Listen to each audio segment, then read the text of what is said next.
In today's Encore podcast, it ain't the topic, it's the speaker.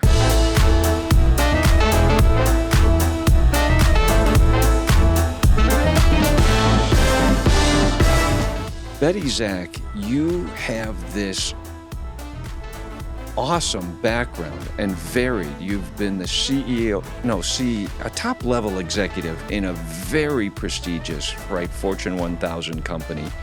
You've been heavily involved in the arts. You've even been a college professor. And I think this gives you this great background for the speaker series because you are kind of juggling a lot of balls here in the air, all kinds of different speakers. Tell me a little bit about this speaker series. Well, certainly. I teach regular classes, as you know, as part of the speaker series, but as part of the regular classes that Encore offers. But as part of the speaker series, I look for anything and everything, topics that are varied and specialists in those specific topics, so that I program really 7 in fall, 7 in winter, and 7 in spring. And you've been doing this for about 20 years now? I've been scheduling the speakers for 20 years. How many have you had? I'm glad you asked that question, Ted. I've got right here in my hand 951 speakers that I have scheduled. And that's not without repeating. That is with repeating, but I only repeat if I repeat. I'll only repeat every 3, 4, or 5 years. It's 450 different speakers. Oh my gosh. So there's got to be some highlights in this time. Tell me a little bit about some of the fun ones. Oh, some of the fun ones. Well, let's see here. I've got some. Well, I had to print it. 900? 951. Actually, we just had the executive director of the Historic Gateway District out. Okay. And she did a wonderful job, but she contacted me the night before. And when somebody contacts me the night before the speaker series, I begin to panic. It's like, oh no. But it was a good thing. And she told me that she was going to bring a first-person presenter along with her. Okay. And I said, okay, that sounds wonderful. And he'd come in about 10:30. Well, okay. So right about 10:30, because speaker series is from 10 to 10:50, the door opens in the back of the room, and in walks this gentleman in a top hat, beautiful velvet, wool jacket, tie, the pants and whatever they call the bloomer type of things, and the ones that fit into your shoes, all just dressed beautifully. And he walks in and says something like, this place wasn't here when I lived in the 1800s. Oh my gosh. But let me tell you about my home on the corner of East 9th Street, downtown, as I think what you call it today. And he goes on for about 10 to 15 minutes. Now, the audience loved it. I loved it. And they had a very good time listening to, his presentation, as well as what would be free for the summer, or in some cases not so free, but just things that were available for people to do. So a period-style actor comes in and gives us a little bit of theater. Right. And so this isn't like this dry, boring, and then in 313 AD when Constantine converted to Christianity, right? I'm sleeping already, Ted. Exactly. There's some dynamicism to these presentations.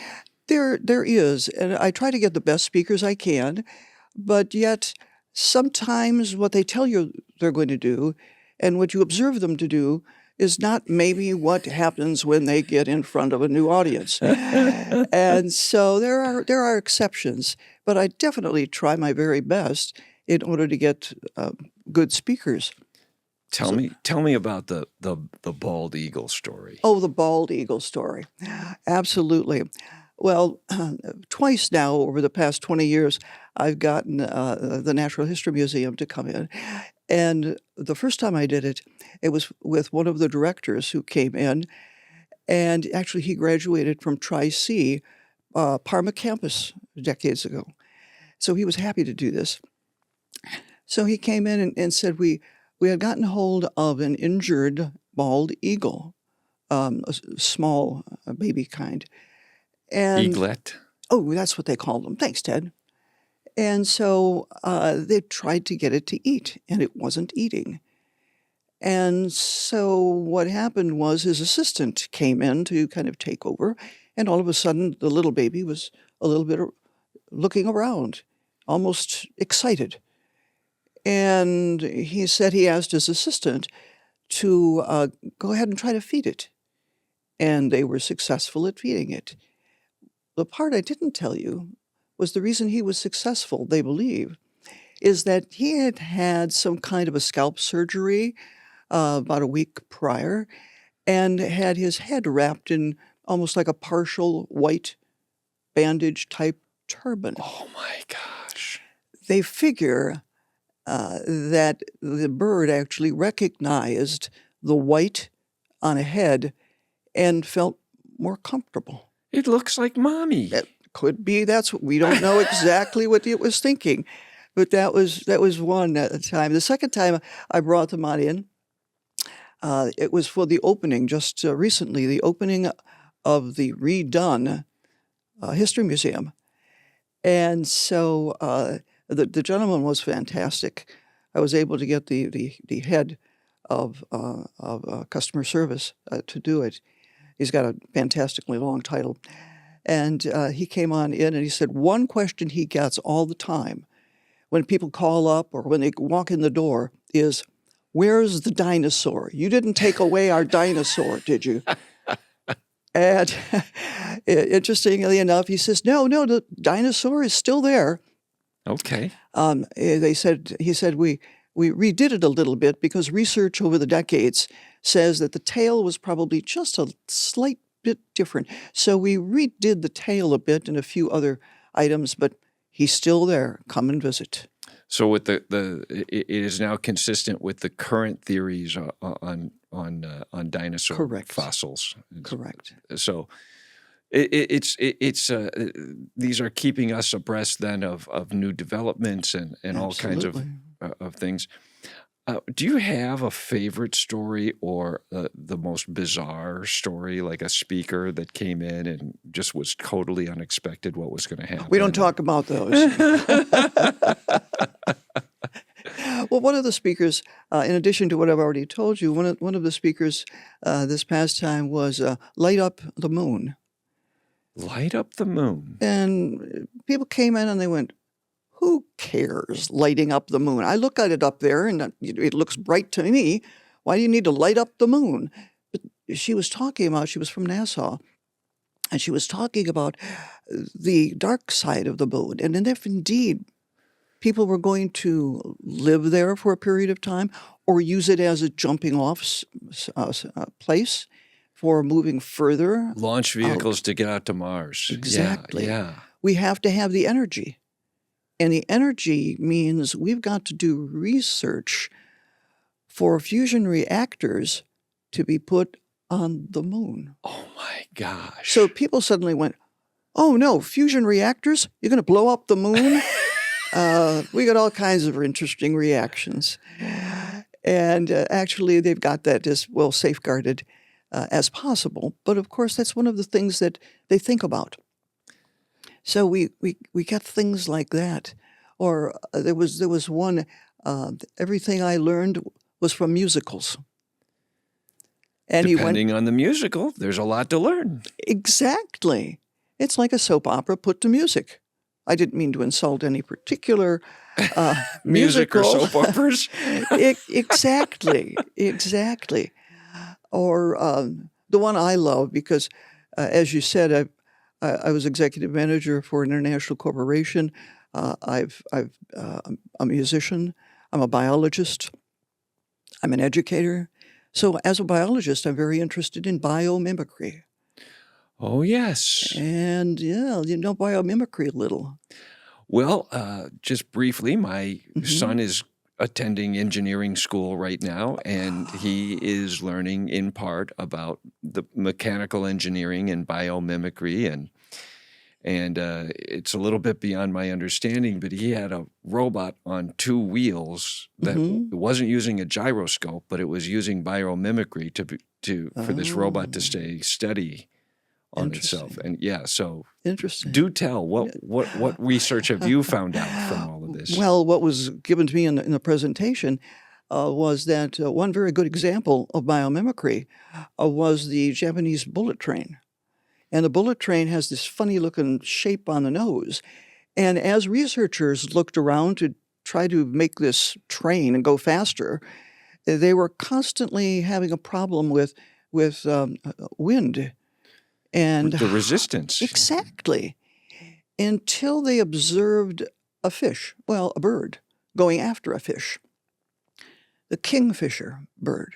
And they All discovered right. that this bird, if you watched him, came in at a certain angle and then dove right into the water with very little disturbance of the water and almost slid down to where his prey was and grabbed it. Wow. So it makes And itself aero and hydrodynamic, bingo, exactly. and I assume it has some natural features that way on Exactly. its head to do this. Right. Oh, Exactly. this is awesome. And And so, I'm sorry, I just get excited about these things. yes. It boosted, they were then able to re-engineer their bullet train and increase the speed by 10 to 20%. That's impressive. It's impressive. And Or how about mosquitoes, Ted? Do you like mosquitoes?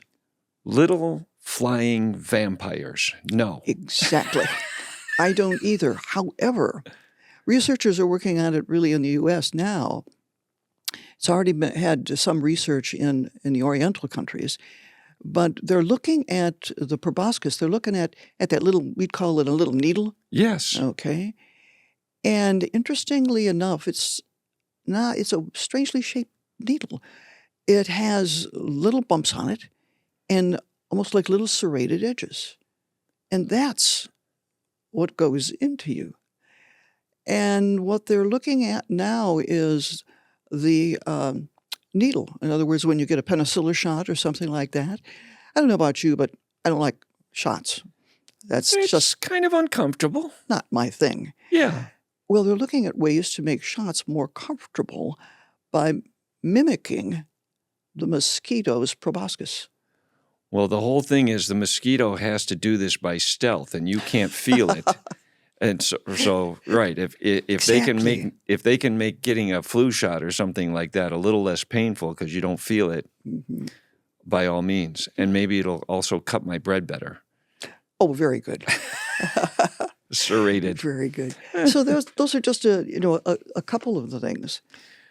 Well, and like you've also had I imagine mosquitoes exist for some purpose other than to ruin our picnic. Probably. I imagine there's some sort of thing in the ecosystem why that they're there. Mhm. But you were telling me just a little bit ago about the speaker that was talking about the honeybees, and I think that's very Yeah. interesting. Can you elaborate? Well, certainly. Honeybees, just like nails and mosquitoes and things like that, I really try to avoid bees. And so with a honeybee, a former executive of the Ohio Beekeepers Association came to talk about just that. And what she said was she got into the business because her husband liked honey on his toast in the mornings. Who doesn't? And so she thought this would be a great thing to do. And so she got into it, and she's got 9 hives right now, and she's raising queen bees to sell so that people will, begin their own bees. Wow. Okay. And And so, because I know there is some concern about Mhm. the honeybee population is, Right. and of course, then we don't have pretty flowers to pollinate, and we don't have all of these other, right? There's a little Mhm. cascade effect if we lose the honeybees, not just good tasting toast. Absolutely. Absolutely. So There's one thing that she didn't talk about, but as a biologist, I know they actually have a mating dance. It's in the shape of a figure eight. And Wow. it's very interesting to see how they work in their, I'll call it culture, Sure. in their hive, besides just worker bees and queen bees and things like that. They actually have a way of doing things. That's well, the potential mate to the queen is basically saying, "I'm best suited to be your suitor," Hmm. and I'll express that through this dance or this Hmm. ritualized thing or whatever. But isn't that a lot of their communication is that way? Hmm. Like the drones will also move in a pattern to let other bees know where to Exactly. go. Exactly. So Hmm. there's a rhyme and a reason to it, and we're still discovering it. And I'm so happy that you bring these speakers in to do this. Well, I mean, I've got tons more. Oh, here's one. It's a bird. It's a plane. It's what, Ted? Our hometown boy Superman. I'm sorry, I couldn't get him, but I did get the sculptor who is completing the statue that's going to be put in Cleveland. It's Ah, been approved. It's going to be okay, put in Cleveland, down by the Huntington Building or something like that, okay. down there. And so he came in to talk about it. He actually is the former president of the CIA. And that's not CIA as you're thinking about it. Cleveland Institute of Art, Art. There we go. CIA. So we've had that um, Appalachian Trail, and you into hiking, Ted? Absolutely. All right. Have you ever wanted to hike the Appalachian Trail? Well, it is on a bucket list. It's a bucket list. I'm not sure when I'm going to get to that, but it is on a bucket list. Is to go right Uh, the entire Appalachian Trail. I don't know if that I could do that all in one summer, but people do it, I'm told, in segments, yeah. but he's done it all in one fell swoop. Oh my And gosh. actually, he came out and he brought his tent. Why he brought the tent, I don't know, but he brought his tent, he brought his boots, he brought some of the equipment. Just so you can see what it's like. Exactly, and went through. This is what it was like. This is where I sprained my ankle, and I wanted to continue to go on, and so I did, Wrapped it up and just kept and going. kept chugging along. Exactly. And how was he doing with the mosquitoes? I don't know. That never came up, Ted. Good question. I love it. Good question. The other one that really intrigued me, well, there's a couple of them that really intrigued me, but I think the topic was called, or the name of the speech was, "I Hate Opera." Yes, we just had that one actually, and people would go, "Well, she's right. I hate opera. Do I want to come to this?"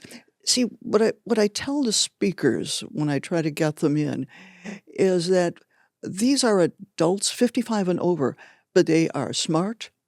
They want to know everything about everything, and it's your role to come in and tell us what you do, why you do it, how you do it, and basically get them excited about what your livelihood is.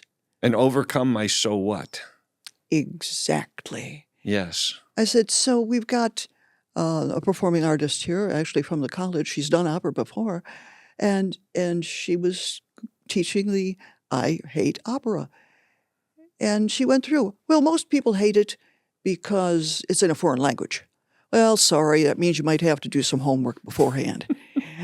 But then I asked a question. I'm not sure she appreciated it, but I said, so basically, operas are soap operas put to music. Yes. Who killed who, and whether you're talking Carmen, whether you're talking whatever. And so some of them came out and said, I still hate opera, but now I understand it better. I saw at one point, and I can't remember if it was Cleveland's opera or not, but at some point they were doing the opera in a foreign language, but they were projecting the subtitles onto the screen behind. That was the Cleveland Opera that would do that. Yeah. And how did that work out? Did that help in attendance or? I don't have the specs on it really right now, but from what I recall, it helped to a degree but it also confused people, and the real opera lovers The purists. the purists kind of stayed away. There you go. Yeah. Do you have time for one more? Tell me about one more. Oh, one more. Let's see here. I told you about lighting up the moon hubs. Oh, the Cuyahoga Valley Scenic Railroad. Oh, yes. And they came out, talked about the Scenic Railroad, and it was very interesting. And at the very end, there was a question, and a woman said, "You know, my husband and I became engaged on, you're thinking of it, Ted, on a train." She said, "Our anniversary is coming up. Do you think we could renew our vows in one of the cars?" Perfect. And she said, "See me after the program and we'll arrange something." Oh, that's awesome. So, I mean, and there are stories like that. Are there others where you kind of think, well, I wish it would have been better? Certainly.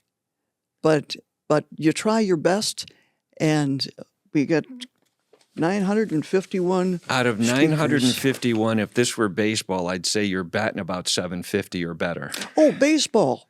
Oh, baseball. Baseball. Speaking of baseball, I'm not sure if I'll get his name right. Bob DiBiasio, Okay. VP of marketing and so on and so forth. I had Kim come out, and he talked about the Indians, the Guardians, and what was going to happen in the coming season. And of course, the students knew about it The beforehand. World Series? Is that what's going to happen in the... Well, that was hopefully that was what was going to happen, Ted. You're right. Yeah. And he was able to get him excited about it. But That's some awesome. of them were actually excited already. They wore their Indians or Guardians T-shirts, There you go. things like that. So that's why I try for any and all topics. I've got a background in that, but yet for a speaker series, it's engage, enrich, enjoy. Maybe you don't know about it. Then come to the speaker series. Maybe you want to know more about it. Come There to you the speaker go. You series. might know a little bit, but you'll learn something new. Maybe you want to try it out because you don't want to know if you want to sign up for a full class. Invest 50 minutes of your time. There you go. You may come out and say, "I didn't like that topic beforehand, and I guess I don't either as an adult." But You- we all speak, we all react differently when we're 15 versus 50-something or There you go. whatever. Or whatever it is. So give it a try. That's Betty, thank you. I just know a little bit of behind the scenes about how much logistical work and sweat and tears you may have to put into organizing this semester after semester, year after year after year. And I think the fact that it's still going and you're still finding new things is a credit to all the efforts that you're doing. Thank you very much. Thank you. And if anyone out there who's listening to this, knows a speaker, a possible speaker, please stop by one of the desks there in the Encore area or email Encore and let me know. I want to find the best speakers and you can help. That's awesome. Thanks for being here today, Betty. Thank you, Ted.